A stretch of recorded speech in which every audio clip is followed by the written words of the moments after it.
pesquisa pulsante, ela parte muito da ideia da paixão pelo próprio pesquisador. Sem essa paixão, não se pesquisaria sobre arte, principalmente, que é o cinema e dança e outras áreas.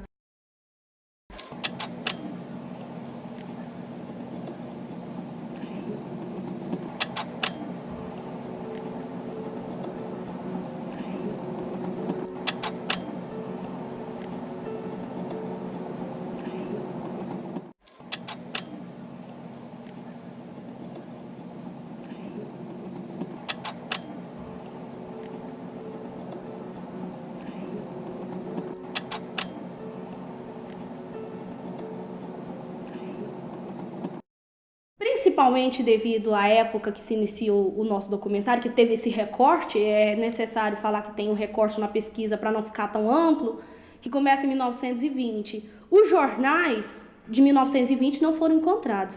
Foram encontrados a partir de 1935.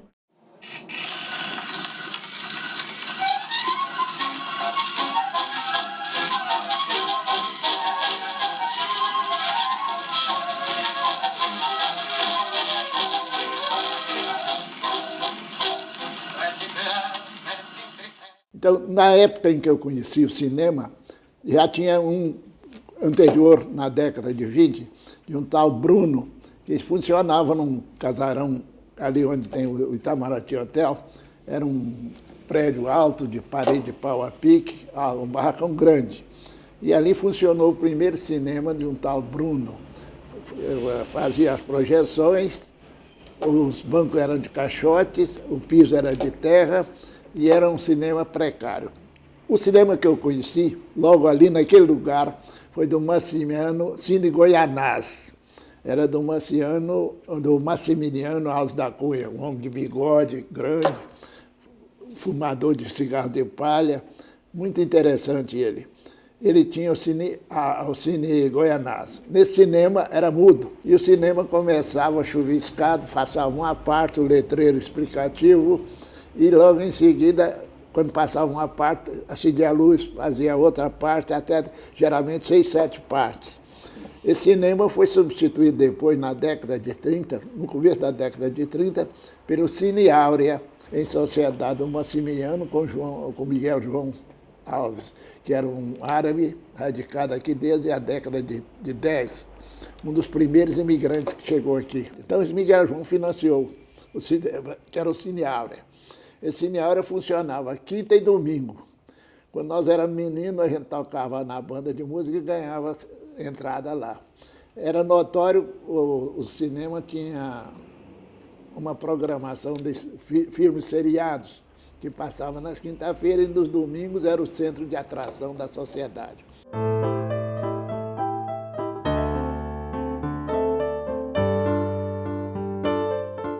E, consequentemente, com a Estrada de Ferro, trouxe também a ideia, essas ideias modernas como o cinema, né? Muitas outras coisas também, mas uma delas, o cinema, né? Essa linguagem moderna para a época, né?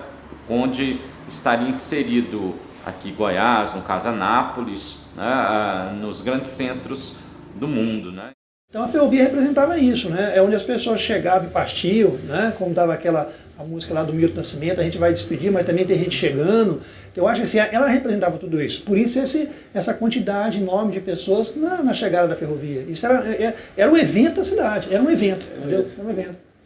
Me fizeram uma pergunta, Juscelino, assim, falou assim, Cezinha, você está falando de documentário de cinema, o que tem a ver a ferrovia? Quer dizer, eu estou fazendo essa analogia, ou pelo menos buscando fazer essa analogia, é justamente por isso, porque eu acho que tem tudo a ver. Tem tudo a ver. E aí você tem uma palavra que casa as duas, a palavra chama modernidade. Esse espaço aqui é o espaço da estação ferroviária, e quando aquela imagem da foto, ela mostra aquela quantidade de pessoas circulando, exatamente nesse espaço aqui, né? Que a locomotiva chegava ao fundo, né? E as pessoas estavam preparadas, né, para receber. Então, as pessoas vinham, né, aqui na estação para recolher as suas encomendas, fazer novos pedidos, quer dizer, né? Por quê? Porque é aquilo que era de moderno que tinha no eixo Rio-São Paulo, podemos dizer assim, né? A estação ferroviária acabou simbolizando, né, todo esse desenvolvimento da cidade. Não é só um desenvolvimento econômico, né, mas é um desenvolvimento cultural, é um desenvolvimento no campo da política, é um desenvolvimento no campo da economia, e tudo isso acabou fortalecendo a cidade, que virou uma referência na região, né, em a nossa região, inclusive até mesmo em outros estados. Isso deve muito à ferrovia, né? E é claro, do ponto de vista cultural, o cinema foi herdeiro desse processo todo, né, que é por aqui. E de frente exatamente para a praça, que é a Praça Americana do Brasil, né? Então acho que esse é o símbolo, né, da cidade. Quer dizer, eu costumo dizer que a história de Anápolis é antes e depois da ferrovia exatamente por causa disso. E com esse desenvolvimento, o cinema ele passa a sofrer essa ideia do lucro, de também ser um espaço onde se vendia o filme, porque as pessoas pagavam para entrar, então pagava-se os ingressos. Quando elas entravam, elas se deparavam com um mundo novo para elas, muitas. Foi uma verdadeira maravilha.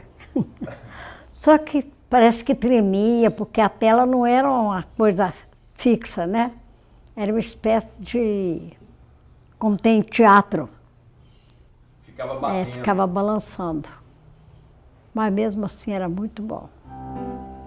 No ano de 1936 veio a inauguração do então chamado Cine Teatro Imperial. Foi um sucesso. Esse cinema logo de cara ganhou a preferência porque ele exibia um seriado de Flash Gordon e os filmes da cowboy antiga eram de Tom Mix, Buck Jones, Tim McCoy, Randolph Scott e mais tarde Billy Cooper e outros que vieram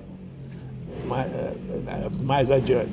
Então o cinema era um atrativo aqui na cidade. Ele atraía toda a sociedade que reunia em 2 sessões aos domingos e passou a ser sessão diária quando teve essa ampliação. Aí lembro-se mais ou menos dos filmes, A Rainha da Selva, o Tarzan. Era esse filme bem mais antigo, que hoje nem passa mais, né? Que hoje tem gente que nem pensa como que seria. Mas era muito interessante. Tarzan, menina do céu. Tarzan é genial. Você viu que Tarzan com John Wesmiller, Tarzan em Nova York, ele fala assim, que diz telefone, né? Nem telefone eles não falavam, Então era muito comum as famílias se reunirem para escutar programa de notícia, Repórter Esso, programas de auditórios, Rainha do Rádio, enfim, era a nossa forma de comunicar. E um papel preponderante que exerceu aqui em Anápolis também foi o cinema. O cinema fazia parte de forma muito especial, muito importante para toda a sociedade. Então, o principal Cine Teatro Imperial, ali onde hoje depois ficou o Rox, né, o Cine Rox, ali na Praça James Fanso, né, em frente ao Hospital Evangélico Goiano, era o mais glamouroso, e depois o Cine Santana também, nos anos 50, né, que era glamouroso também. Nesse aspecto, foi um ponto de encontro dessa sociedade anapolina, né? Ali nasceu muitos casamentos. Aí a gente passeava ali, arrumava namorado, e ali que a gente passava a vida da gente, os tempos mais importantes que a gente tinha, né? Quando o sujeito conseguia encostar na moça lá, era longe, não pegava na mão, não. De lado, e logo a família tomava conhecimento também. E o indivíduo, eu me lembro bem, minha irmã arranjou um namorado lá, e minha mãe ficou sabendo, e ficou vigiando ela. Quando, num domingo, na sessão lá, minha mãe foi lá para a praça, tá? Encontrou os dois lá andando lá. Não, aqui não é lugar não, lugar de namorar é lá em casa. Depois levou eles lá para casa. E casaram. E assim, era muito puro essa aproximação. O cinema também é o potencializador de se pensar nos modos de vida de um local e que transborda nos sentimentos em relação a si mesmos e quanto aos outros, suas linguagens que exprimem vidas e comportamentos no meio social. E isso vai ficar forte também aqui na cidade de Anápolis, e nos jornais mostra isso grandemente, os artistas norte-americanos que vieram para cá, né? Assim, nos anos 30, final dos anos 30, veio uma atriz norte-americana para cá e depois veio outros, né? O problema dos americanos é precedido pela chegada aqui de um ex-capitão, o capitão Lick Bauer, casado com Dona Joana Bauer. Eles ficaram instalados na chácara do Dr. Funston, e essa Dona Joana tinha uma influência muito grande no mundo internacional. E ela conseguiu transformar Anápolis num centro de atração até de atores famosos do cinema. E aqui começaram a ser visitados por muitos, Carl Greber, por exemplo, e ela trouxe para cá. E eles adquiriram propriedade no município, ali no distrito de Sozânia, Mary Martin e Janete Gaynor. Dona Mary Martin era casada com um figurinista da Metro, e ele construiu a casa no modo americano deles lá. E a Janete tinha a propriedade vizinha e nos recebeu lá com muito carinho, muita alegria. E ela disse que aqui era o lugar mais maravilhoso do mundo, porque não tinha que ela se sentia em liberdade plena. Eu perguntei o que é que mais agradava a ela aqui em Anápolis. Ela disse que é porque não tem telefone. Eu vi duas. Não, isso não vi, não. Eu falo pessoalmente. Você viu? Eu não vi. Eu vi a dona Deise, que morava aqui através da Dona Senhora, que tinha uma fazenda aqui perto. O filho dela que trabalhava naquele filme, naquela série que passou... Eu esqueci o nome da série, gente. Passou junto com Bonanza. Ou era Bonanza? Parece que era Bonanza. Eu vi ela, que ela comprou uma fazenda aqui perto. Eu fui lá, conheci ela muito bem. Eu dei uma olhada na cachorrinha dela. Eu tinha um cachorrinho cabeludinho assim, você viu? Na questão do inglês, por exemplo, o pessoal sempre ficava falando inglês assim, né? Fingia que sabia falar muito inglês por conta de assistir no cinema, né? É o boy, não sei o que, aquelas coisas lá, né? A cidade era muito pequena, inaugurou um curso de inglês. Não tinha um curso regular, como tem hoje várias escolas de língua inglesa. E quem veio inaugurar esse curso de inglês, muito pequeno, ali ao lado do Unibanco, ali na 15 de dezembro, a Janete Leigh, que foi atriz do Psicose. Então, fazendo um sucesso mundial o cinema, o filme Psicose, e a Janete Leigh inaugurando um curso de inglês na cidade de Anápolis.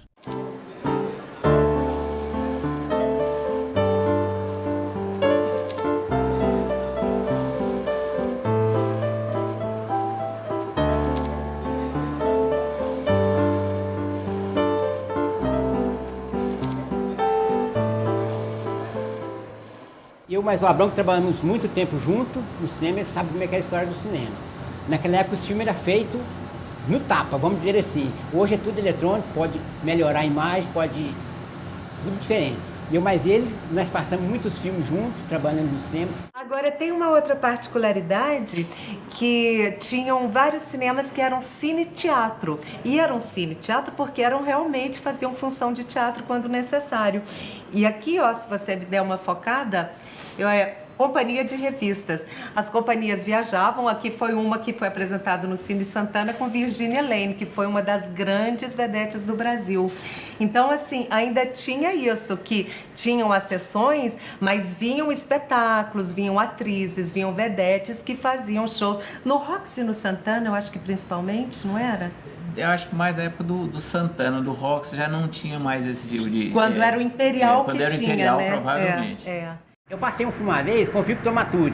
No fim do filme, ele morria, porque era o seguinte, ele ia correndo, entrava num barco, quando ele entrava no barco e virava o barco, assim, o porto, o cais ficava cheio de gente, quando ele começava a abanar a mão para despedir, e vinha um cara correndo, era um índio, vinha correndo e soltava uma flecha nele, pegava no peito dele e matava ele. Na primeira sessão eu deixei fazer isso, na segunda eu não deixei mais.